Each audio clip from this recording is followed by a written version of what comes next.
শিশুদের ছড়া বা গান শুনলে মনে হয় কি সহজ সরল, তাই না?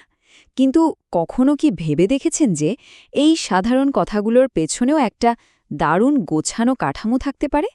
আজকের এই আলোচনায় আমরা ঠিক এই কাজটাই করব।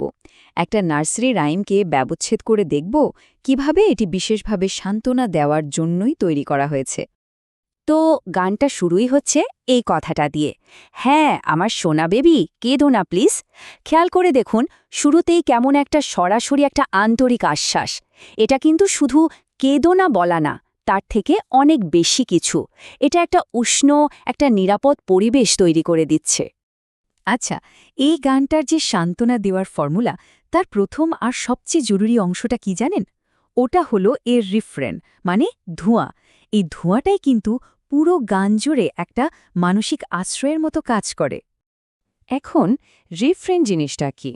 রিফ্রেন হলো গানের ওই অংশটা যা বারবার ফিরে আসে, তাই না? এটার আজ হলো গানের মূল ভাবটাকে একদম প্রতিষ্ঠা করে দেওয়া, যাতে শ্রোতার মনে কথাটা গেঁথে যায়।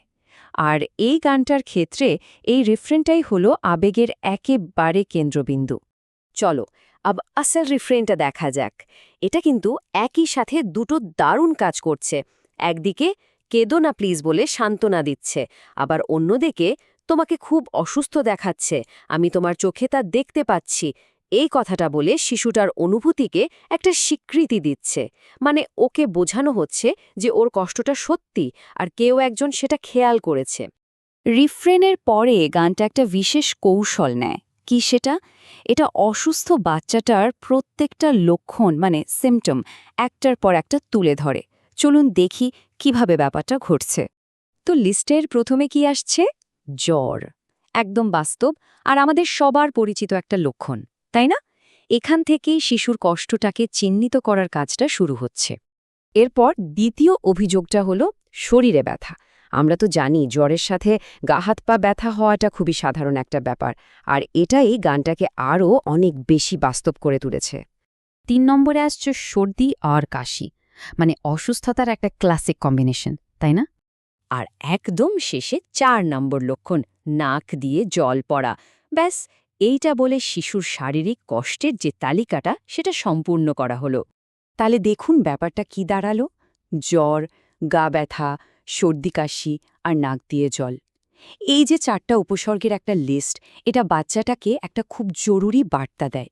বার্তাটা হলো ওর প্রত্যেকটা কষ্টকে আলাদা করে গুরুত্ব দেওয়া হচ্ছে।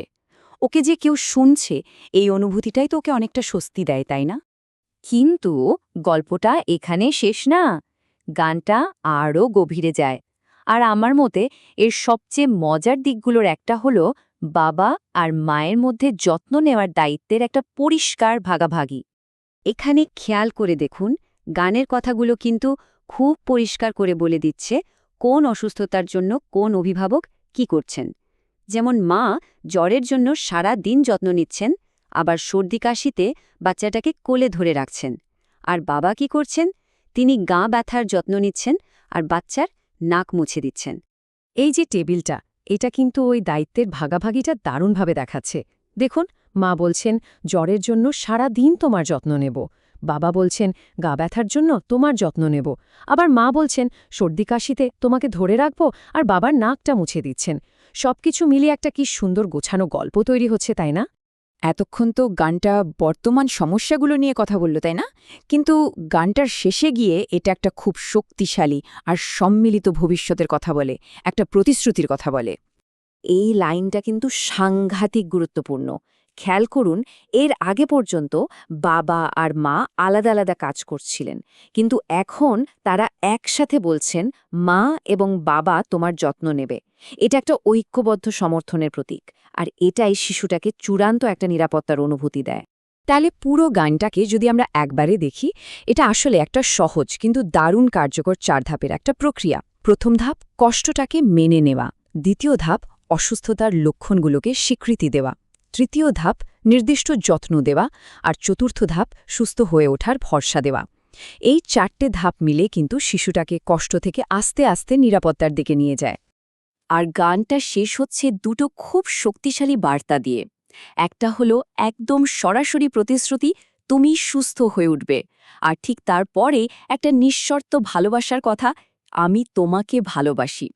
এই দুটো মিলিয়েই কিন্তু বাচ্চাটার মনে একই সাথে আশা আর ভালোবাসা দুটোই তৈরি করে। শেষ পর্যন্ত আমরা কি বলতে পারি? এটাই যে এই যে আপাতদৃষ্টিতে সহজ সরল একটা নার্সারি রাইম, এটা আসলে যত্ন আর সান্ত্বনা দেওয়ার জন্য একটা অসাধারণ কার্যকর স্ক্রিপ্ট। এর প্রত্যেকটা শব্দ, প্রত্যেকটা লাইন একটা নির্দিষ্ট উদ্দেশ্য মাথায় রেখেই তৈরি করা হয়েছে। আর এই পুরো আলোচনাটা আমাদের একটা বেশ বড় প্রশ্নের সামনে এনে দাঁড় করায়।